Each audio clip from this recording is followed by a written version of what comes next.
आज का हमारा विषय है प्रवाल भित्तियाँ। प्रवाल या मूंगा एक प्रकार का सूक्ष्म कीड़ा होता है जो लाल, पीले, बैंगनी अथवा हरे अथवा सफ़ेद रंगों में पाया जाता है।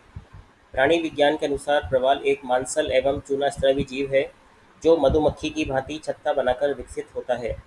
ये जीव प्राय समूहों में रहते हैं तथा अपने चारों ओर चूने का खोल बनाते हैं।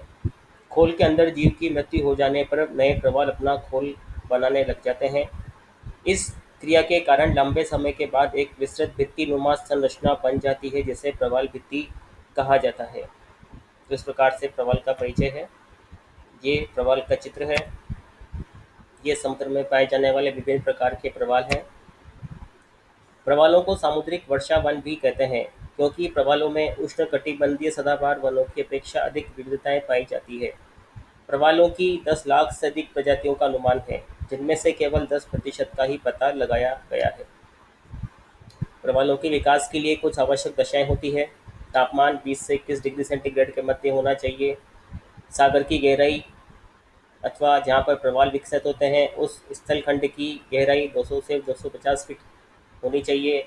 लवणता 27 से 30 प्रति हजार ग्राम होनी चाहिए।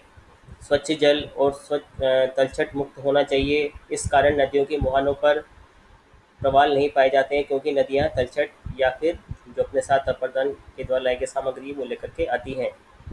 सागरी तरंगीय धाराएं भी प्रवालों के विकास के लिए लाभदायक होती हैं। मग्न तट और अनेक अंतर सागरी चबूतरे होने चाहिए जहाँ पर प्रवाल भित्तियाँ विकसित हो सकती हैं।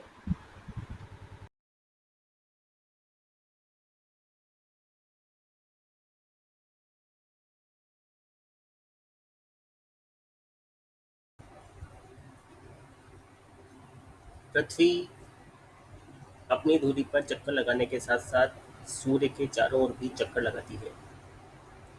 पृथ्वी की अपनी धुरी है, अर्थात एक सीधी रेखा जो पृथ्वी के लगभग मध्य से गुजरती है उसे धुरी कहते हैं।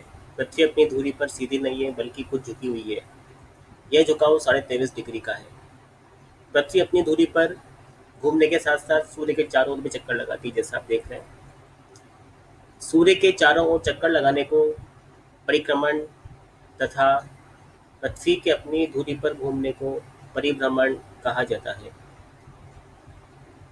पृथ्वी जब अपनी धुरी पर घूमती है तो पृथ्वी का आधा भाग सूर्य के सामने अर्थात प्रकाश में होता है, जैसा कि आप यहाँ देख रहे हैं। यह आधा भाग प्रकाश में है और इसका आधा भाग इसके ठीक पीछे अंधकार में है।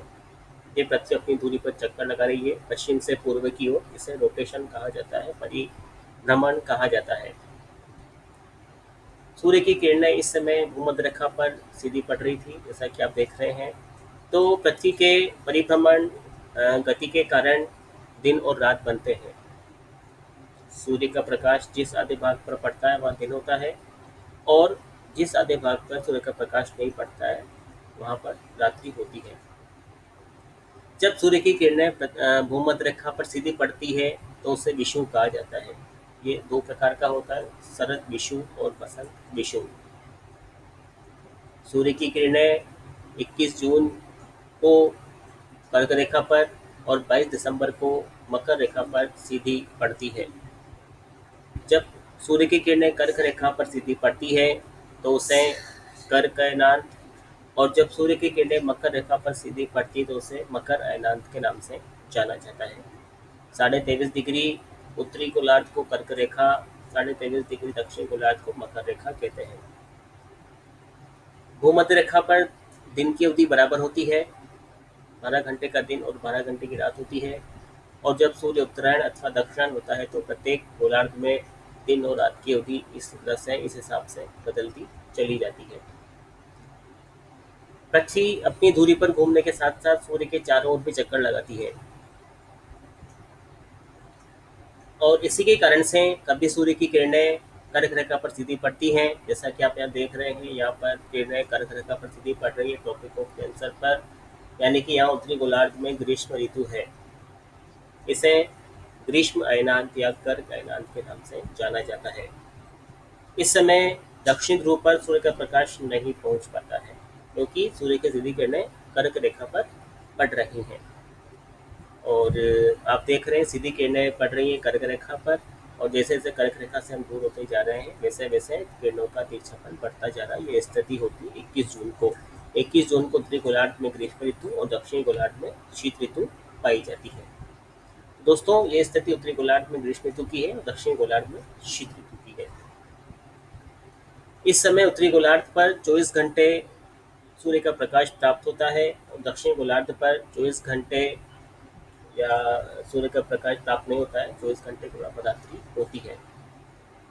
इसके बाद दोस्तों हम आगे चलते हैं तो 23 सितंबर को सूर्य की किरणें पुनः भूमध्य रेखा पर सीधी पड़ती है, जिसे विषुव कहते हैं। विषुव का अर्थ होता है दिन रात की बराबर होना, यानी भूमध्य रेखा पर दिन रात इस समय बराबर होते हैं, क्योंकि पृथ्वी बिल्कुल सीधी है और सूर्य की किरणें भूमध्य रेखा पर सीधी पड़ रही है। इसे इक्विनोक्स कहा जाता है। ये शरद विषुव, बसंत विषुव होता है। शरद विषुव 23 सितंबर को और बसंत विषुव 21 मार्च को होता है।